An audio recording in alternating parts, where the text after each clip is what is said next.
Breaking back to school news. Today, Donald Trump tacoed in his attempt to take money from American school kids.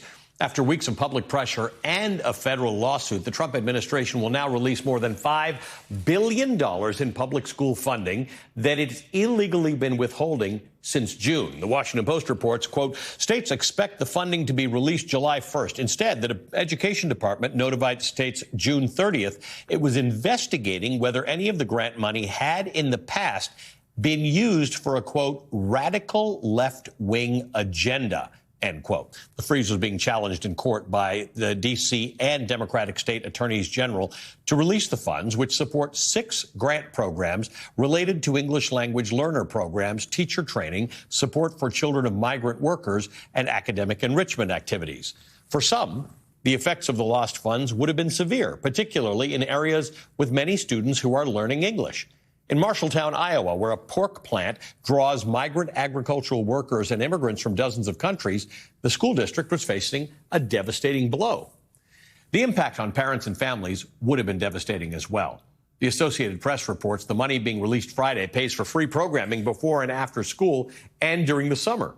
The programs provide child care so low-income parents can work. And they give options to families who live in rural areas with few other child care providers.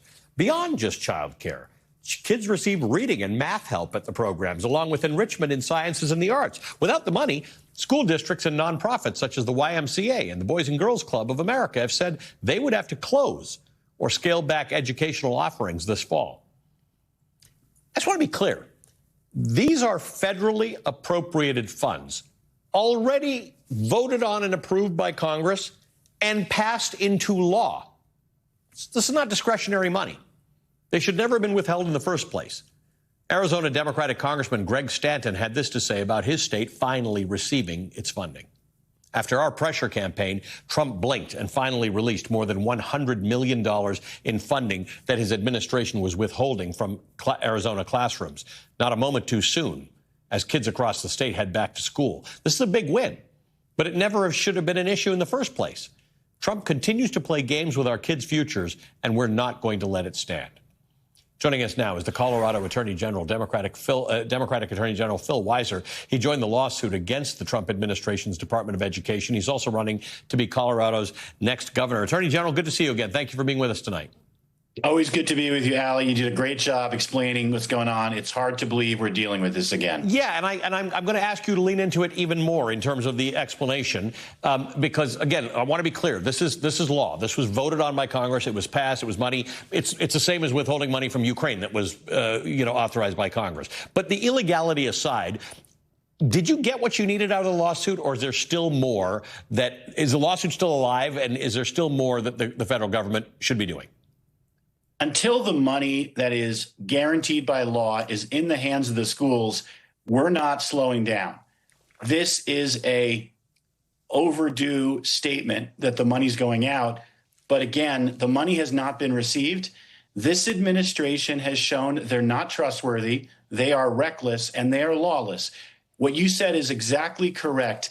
This is not like a remotely close call or a difference of opinion. This is a mandate. Yep. Congress spends money. Congress has power of the purse. The president, by the constitutional requirement, faithfully executes the laws. We shouldn't be having this conversation. Right.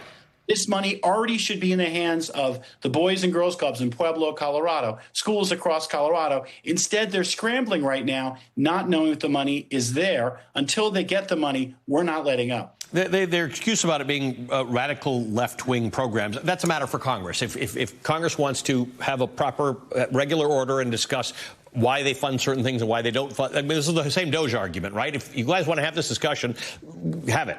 Part of the problem here is that they targeted programs, that grants that support English language learners, children of migrant workers, teacher training, after-school enrichment. It ended up disproportionately targeting particular types of districts.